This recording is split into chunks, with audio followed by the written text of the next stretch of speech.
Welcome, traveler, to the site of the legendary Battle of Marathon. It's truly incredible that such a small place would have such tremendous significance. But then again, even the tiniest pebble can send ripples through the water. My name is Herodotus. I retrace the cause of various events, such as wars and great calamities. I describe what I see and record what I'm told, all with the aim of providing a better understanding of why these things occur.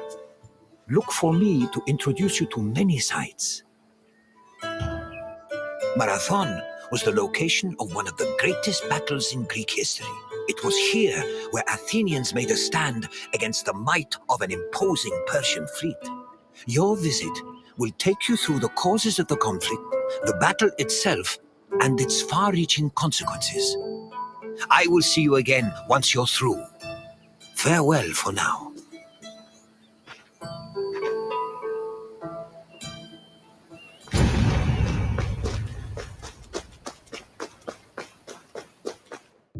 In 490 BCE, 600 Persian triremes landed on a beach 35 kilometers north of Athens. Standing in their way were 11,000 hoplites led by the prestigious Athenian general Miltiades. The Persian forces outnumbered the Greeks approximately 5-1, and yet the smaller force managed to push back their would-be conquerors. The Battle of Marathon was a major turning point in the Greco-Persian Wars, and the Athenians' victory would be celebrated for many years. The modern-day distance-running event is named a marathon in memory of a soldier from the battle who ran back to Athens to announce their victory, though whether this is real or legend is uncertain.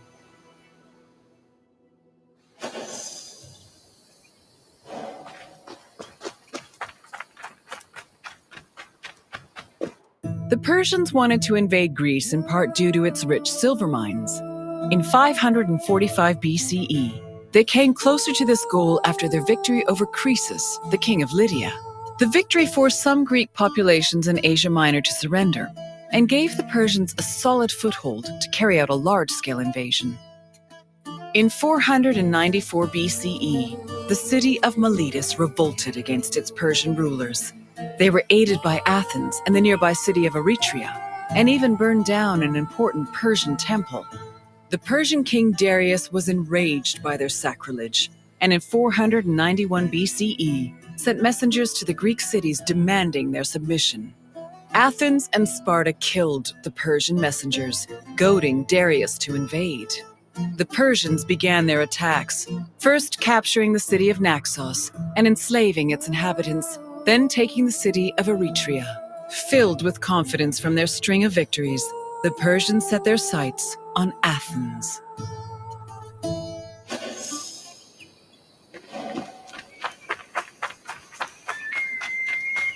The Greeks were surprised by the ferocity of the Persian attacks. Seeking aid against the upcoming invasion, Athens was forced to appeal to other cities for help.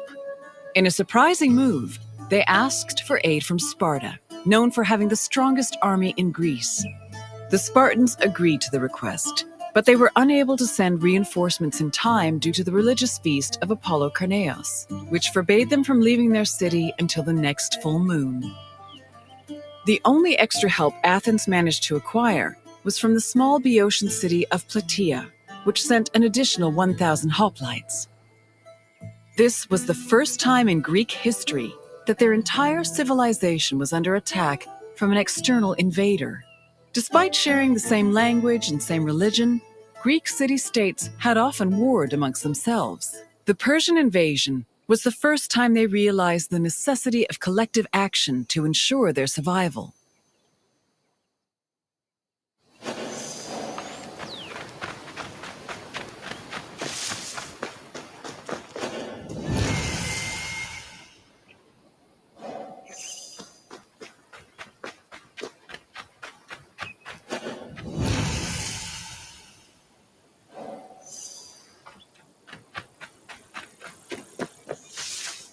The Persian fleet originally planned to land at the port of Phaleron.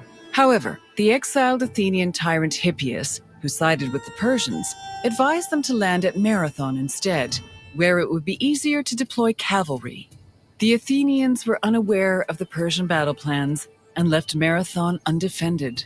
This allowed the Persians to quietly set up camp on the beach, while Athens scrambled to mount a defense.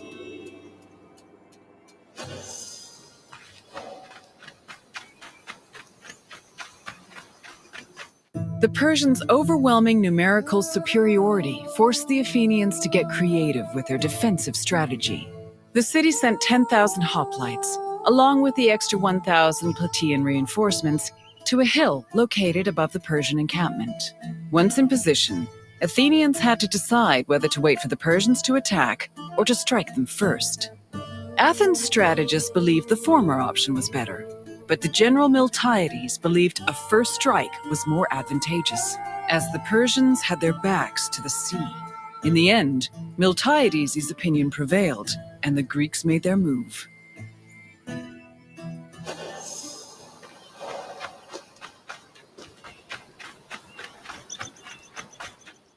According to Herodotus, the Greek forces charged at the Persians without archers or cavalry. The Persians were unprepared for what they saw as an act of madness. While they were able to hold the Greeks back at first, they were eventually pushed back to their ships and forced to retreat.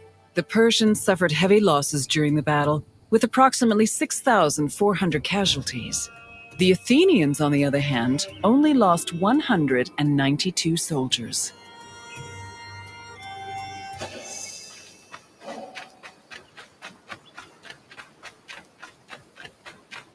The victory at Marathon was considered miraculous. The Greeks attributed this miracle to the appearance of legendary heroes who they allegedly saw return from the dead to fight at their side in defense of the city. For example, several Athenians swore they saw the mythical King Theseus take up arms at Marathon, a scene which would later be depicted in Athens' Agora. Similarly, some hoplites attested that Heracles appeared at Marathon, clad in his lion's skin and wielding a club. The supposed appearance of these heroes helped elevate the Battle of Marathon to a legendary status among the Greek people.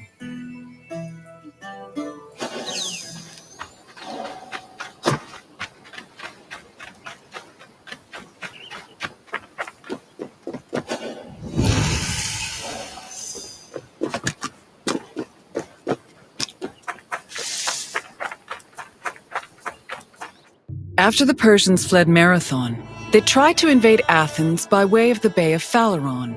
However, this gave the Athenians time to return to their city and mount a proper defense. Fearing further losses, the admiral of the Persian fleet called off their attack, and the Persians returned to their empire. Darius was furious at the campaign's failure and decided to seek vengeance in a retaliatory expedition from both land and sea. Meanwhile, Sparta begrudgingly congratulated Athens on their victory.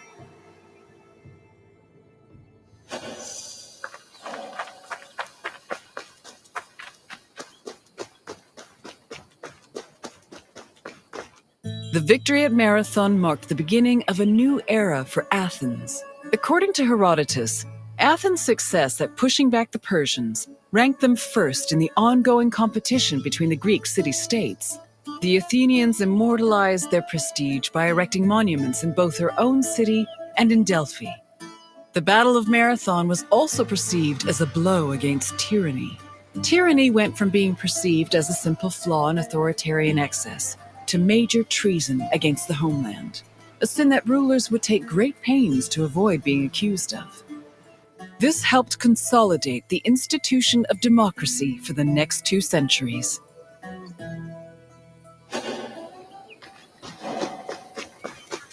I hope you enjoyed this look into the famous Battle of Marathon.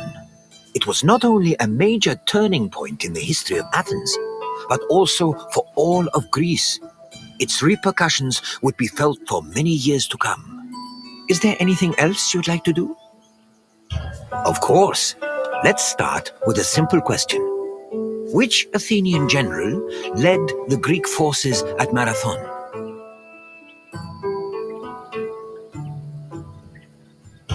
Correct. Miltiades led the forces at Marathon, and it was his strategy that helped the Greeks push the Persians back. Time for another question. Which Greek city revolted against the Persians in 494 BCE?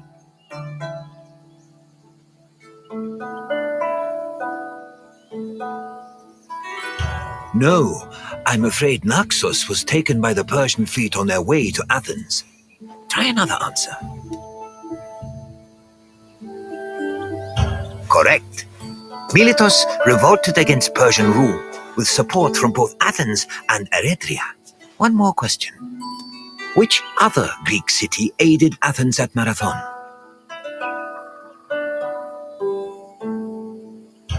Unfortunately, Eretria was taken by the Persians and thus unable to help. Keep trying. Yes, Plataea sent 1,000 Obides to aid the Athenian forces. Well done, traveler. You have learned much. Farewell, traveler. I hope to see you again soon.